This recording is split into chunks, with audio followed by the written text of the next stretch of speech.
DocTalk is brought to you by Merck Animal Health. By integrating the comprehensive animal health product portfolio of Merck Animal Health with the innovative technologies of All-Flex Livestock Intelligence, we are shaping the future of animal health, resulting in more effective solutions and healthier animals. Hey folks, welcome to the show. We're going to have a good one today. A regular on DocTalk, Dr. Matt Miesner will be joining us, and we're going to talk about dehorning. We're going to talk about some of the things that this is something that seems so common, but yet so many things that just little things that we can talk about to do the job better, and it'll always be good with Dr. Matt, so stay tuned.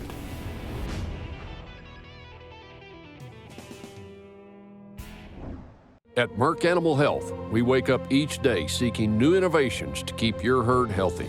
This is why we're proud to now include All-Flex Livestock Intelligence in our portfolio of solutions. With All-Flex, we can provide the tools to identify, monitor, and trace each animal within a herd. Its state-of-the-art offerings deliver real-time insights to help you optimize productivity. Merck Animal Health and All-Flex Livestock Intelligence for our animals, our industry, and our future. The Alertus on-farm pregnancy test for us has been unbelievable time saver because we can do it whenever we want. My favorite part about Alertus on farm, we can get results fast. In 20 minutes, you know whether that cow goes to pasture A, B, or C. It's just very efficient. It's going to make you a lot of money. You're not going to have open cows standing there all winter looking at you, and you can do it on your time.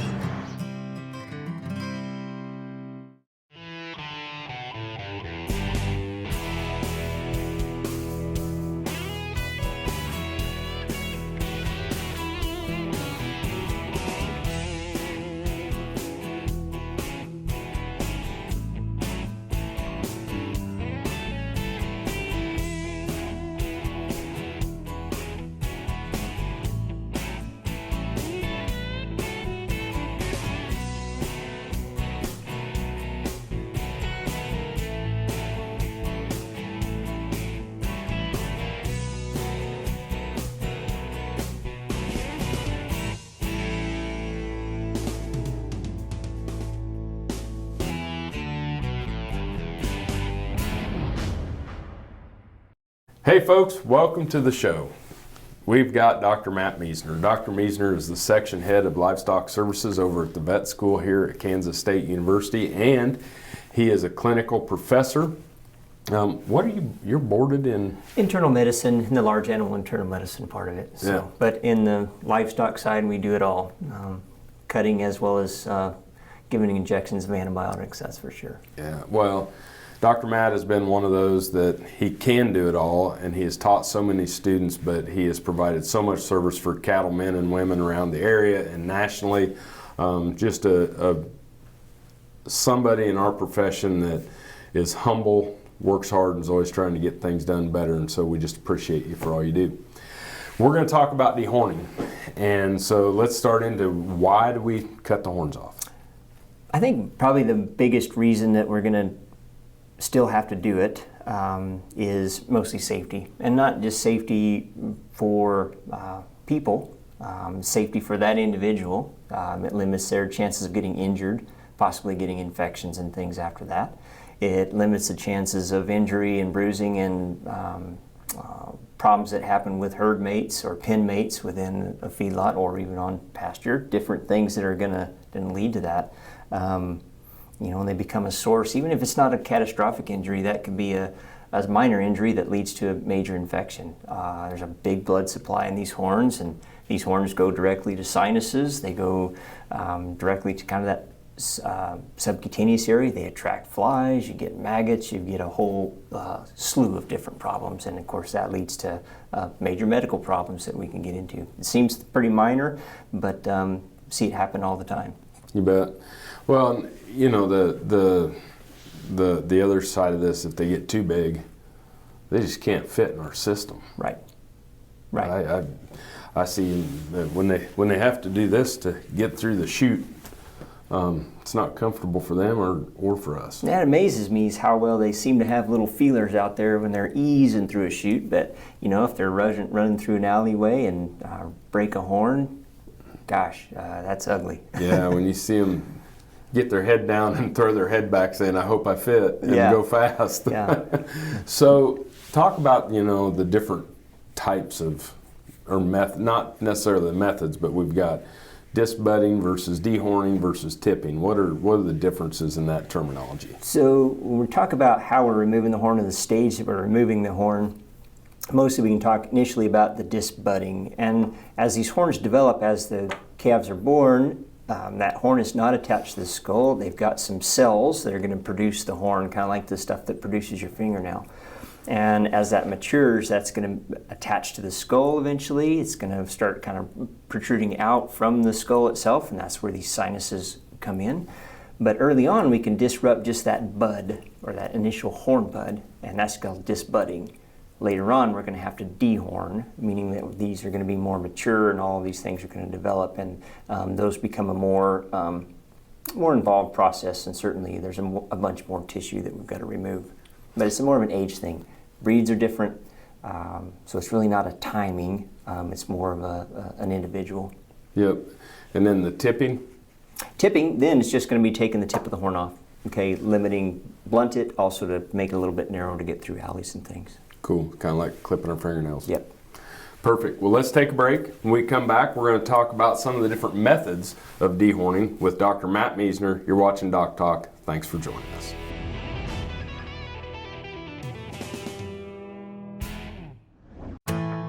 At Daniels Manufacturing, we know that you're not always going to be able to work cattle in a permanent facility. That's why we have designed portable equipment built with the same quality and innovation as our stationary equipment. Our portable equipment can be set up with stationary corrals, or just pull the pins and move to a new location. And setting up our portable double alleyways and our all-hydraulic portable chute is quick and easy. Keep yourself and your cattle safer with less stress working in the field with our portable equipment. For more information or to find your perfect portable solution, contact Daniels Manufacturing Company today. Nasalgen 3 is a new 3-way intranasal BRD vaccine that offers young calves unrivaled protection against devastating respiratory diseases, including IBR, BRSV, and PI3. And it has a unique blue shadow, so there's no second guessing which animals have been vaccinated. To up your protection, choose new Nasalgen 3 PMH, the first and only 5-way intranasal vaccine on the market. Talk to your veterinarian and visit nasalgen.com to learn more. ValleyVet.com is your one-stop shop for your every animal need, from prescription meds, vaccines, equipment, and more for the ranch to the show ring. Shop ValleyVet.com for fast shipping and great prices. Valley Vet Supply. Hey folks, welcome back to DocTalk. Dr. Dan Thompson here with Dr. Matt Miesner. He's the section head of livestock services here at Kansas State University's College of Veterinary Medicine, where he also serves as a clinical professor, seeing cases, teaching students, and lots of referrals, lots of local work, but just a great resource of information. So let's talk about some of the different methods that we can do some of these different. Sure. Well, and we talked a little bit about what timing and what we're actually going to be removing. So early on is better. I think probably you could even start back to say it'd be ideal if you could add some polled genetics to the herd and limit some of that. I think I saw a number, was it the last 20 years, I think we went from almost 30% horn to down to 8%. Yep. So we're getting there. Getting there. So when it's possible, we can do that, even in the dairy side. But I think the plan is to do it as soon as possible. Certainly not going to be as practical in some large cow-calf operations, but on the dairy side, we can do it really quickly. And we can get to that bud before it becomes a horn, before a bunch of tissue gets involved. And there's a couple of different ways to do that. One, there's a caustic paste out there. It's a paste that's got a calcium hydroxide, I believe, and another one. And you put that onto that bud and it dissolves that bud. Downside of that, it has to be early on before it develops, and you can't let that calf rub on an udder, rub on you, rub on its neighbors, and get that stuff in the eye. So you got to be careful with it, but it can be very effective if you use it correctly. I've actually seen people put it on and then tape over the top, and I was like, what the heck are you putting tape on there? And then they said, so it won't rub off. Yeah, rub on or onto somebody else. Or because it's caustic. Yeah, it's nasty. So, but works pretty well. It's not without pain. We can talk about that later, but that'd be one. Then you can burn it off. So we've got different types of disbudding irons that get hot. Okay, as we put that on to the bud and we denature or damage that horn so it doesn't form horn later on. And some of those can come in the portable ones, right? With Right. like butane Yep. that'll heat up, and I can just keep it in the pickup. Yep. Yeah, and you just have to be careful with those because you can get it too hot and you can actually get the skull way too hot and it can damage the brain. But yeah, they've got different ones. As long as you use them correctly, they're very effective. God, I never even thought about that. And then we've got some of these just kind of physical ones that are kind of a gouging type disbudder that we can take off the horn and pop the plug out, which are pretty handy again. But a nice small see bud like those, we can really remove them pretty easily. Yeah. Kind of a physical measure there. And those are early disbudding methods, so we can do those kind of early on and get that bud before it really becomes a horn. After it becomes a horn, we start dehorning, and that's going to require some physical methods. So Barnes type dehorners that we use, wire in some cases. Hopefully we don't get to the old methods of the keystone type dehorners. These things, I'd like to know the guy that broke this thing, but these are good too. They weigh about 30 pounds, but certainly large horns like that. Hopefully we don't get to that point, but still trying to get them as early as possible. But Exactly. You don't have the wooden pole extenders on there to get more leverage. my first boss said he saw some guy knock himself out using them. Good. But yeah, you got to be, again, it becomes more dangerous as you have to dehorn larger horns too. So Yeah. Well, let's take a break. When we come back, you can talk about some of the restraint and some of those things necessary and some of the pain control and different things. But you're watching Doc Talk. It's a great show. More with Matt Miesner after these messages.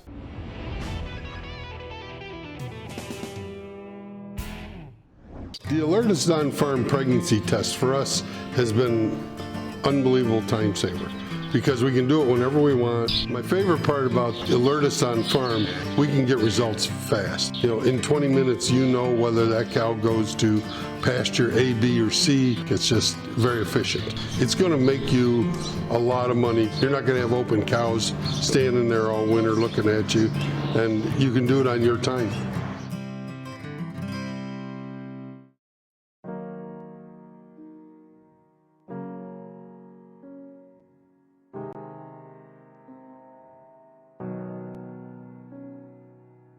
Relationships are the foundation of agriculture. Proud of the relationships that we've built within the department and the industry. These are the people that make our worlds go around on a day-to-day basis, and they're the foundation of everything that we do.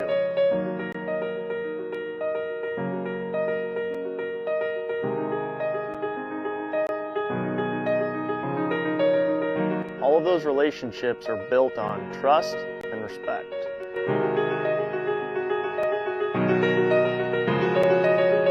We involve our students in the relationship building process by allowing them the opportunity to meet with industry leaders and professionals.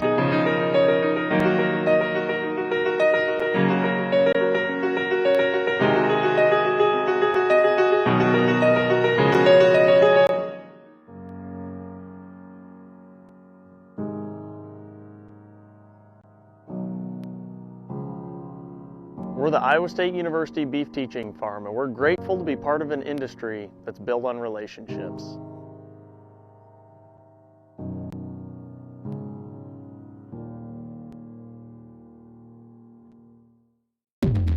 They're here, they're hungry, and they can't be stopped with ivermectin. Choose Safeguard when you deworm your cattle to take out resistant parasites like brown stomach worm, Cuperia, Nematodyrus, and others.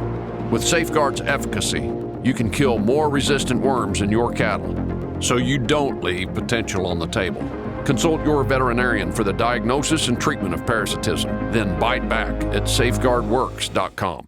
ValleyVet.com is your one-stop shop for your every animal need, from prescription meds, vaccines, equipment, and more for the ranch to the show ring. Shop ValleyVet.com for fast shipping and great prices. Valley Vet Supply.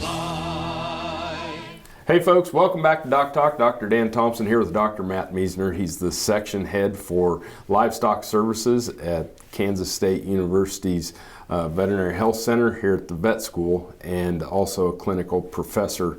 We didn't touch banding before we left. Right, and so some of the other methods we've heard about, we listened to, is using the elastrator bands, or the bands that you use for castration around the horn. Typically what you kind of recommend is not doing that. Those bands tend to break. It's still a very painful procedure, and it's a prolonged thing. It's constricting that horn, and if you don't get around the base, they become rotten and really smell bad, and I've seen some horrendous sinus infections and things from that. So there's better methods out there. Don't do it. Yeah, there's better methods out there that we can use in any of those. But when we get past the disbudding, we get into that dehorning, and even with disbudding, it's proper restraint, pain control, different things like that. We're getting better at it. Right. Yeah, I think the restraint, lots of scientific information is coming out, and we can actually, kind of measure responses, stress responses, pain responses, and so it begins with a good restraint. So keeping them confined and restrained well. Lots of options for anesthesia. So we can do some local blocks, which do okay. So local lidocaine, it stops the hurt. They still become painful later, but at least we can stop the initial stuff. There's some methods approved for non-steroidals or pain meds after that. So meloxicam and others, and some great information on that. So properly and effectively and legally administering those things are really effective at it. And when it's practical in some ways, not in others, but certainly whenever we can apply it, why not? Yeah, well, when we get to that point, and I people are like, oh, we're getting soft or whatever. Really, at the end of the day, you think about, we're cutting through bone when we're dehorning these cattle. And if we're cutting through bone and we don't think that we should use some sort of block or lidocaine or anesthesia, I think we're kidding ourselves, because not only for the sake of the animal, but probably for the sake of your pocketbook. Right. I don't know. They go off feed if they get a sole bruise. I can't imagine what happens, how much they go off feed if you cut some of their skull off. Right. Right, and some of these methods are different than others. We mentioned earlier about the caustic paste, and actually the local block actually doesn't work as well because the paste has a pH that's weird, but the non-steroidals or the meloxicam or some of those things, which are very cost effective, carry that pain control on out, so we get days after that, which is nice. So yeah, they stay on feed, lets that kind of pain subside, and they get looking a little bit better, a little quicker. Yeah, so work with your veterinarian. They all have techniques and methods, that you can utilize, and you don't have to turn in your macho card at the local filling station. It's worth some time, and it really is better for the calves. And I think I'm seeing that just the general trend in clients that I see are really expecting it to happen more and more these days. Yeah. We just get better, right? Yeah. And we get quicker, we get better, we get more efficient, and we understand it better. Well, let's take a break. When we come back, we'll talk about the part we don't want to see, is the complications. Right. So Dr. Matt Meisner is with us. We're talking about dehorning, and we're going to talk about the complications with dehorning after these messages.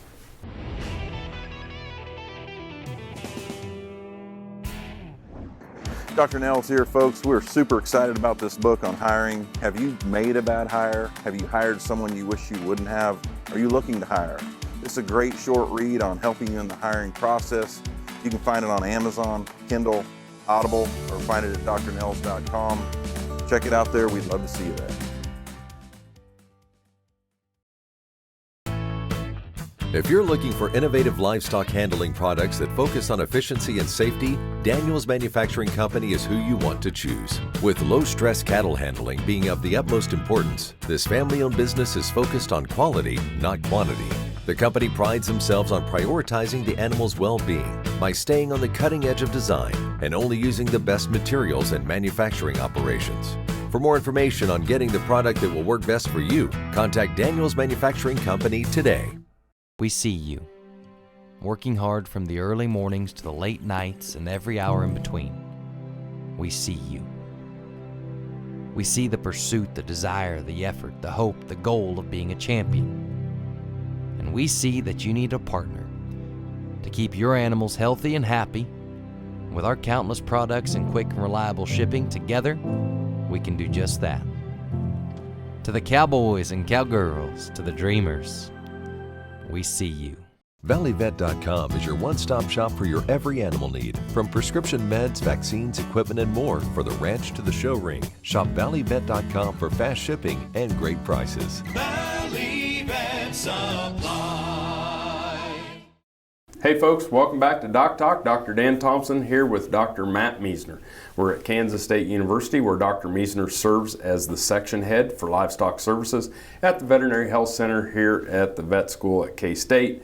He's also a clinical professor, and just a great show. It's always good to have you, and it's always going to be really something that we can use and take home. So talk to me a little bit about the complications associated with dehorning.